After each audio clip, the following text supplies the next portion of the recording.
Ok ragazzi, lo step successivo consiste nel riuscire a misurare quelle che sono le distanze tra vari atomi o anche molecole all'interno del vostro progetto Pymol.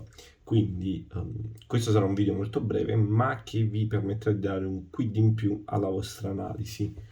Per quanto riguarda il file, andiamo a recuperare quello che abbiamo fatto nel video precedente e in particolare il mio obiettivo è misurare la distanza tra i due gruppi amminici presenti all'interno della prolina, che come abbiamo visto nei due monomeri di insulina sono essenzialmente distanti tra di loro a causa di questo switch aminoacidico. Quindi io vado a selezionare le due proline di interesse, vedo che effettivamente sono spazialmente distanti tra di loro e quello che voglio fare è misurare la distanza tra questi due gruppi amminici che appartengono alla prolina ma che sono distanti a causa dello switch aminoacidico. Per fare questo, per fare questa misurazione, dobbiamo andare nella sezione wizard e fare measurement.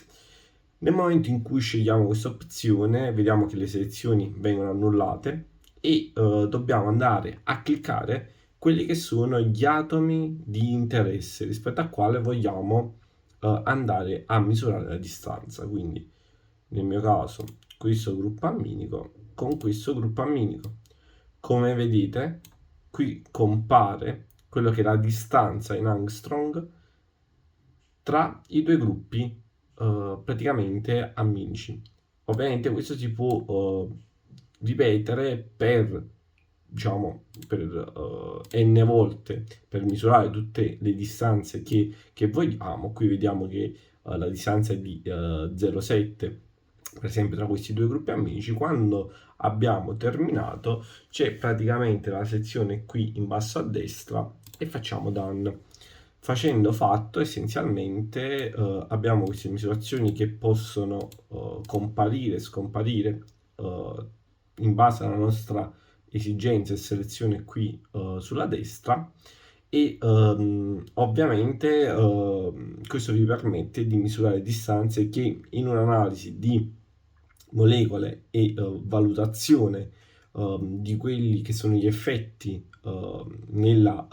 diciamo, nello spazio di switch aminoacidici o altre variazioni è sicuramente utile.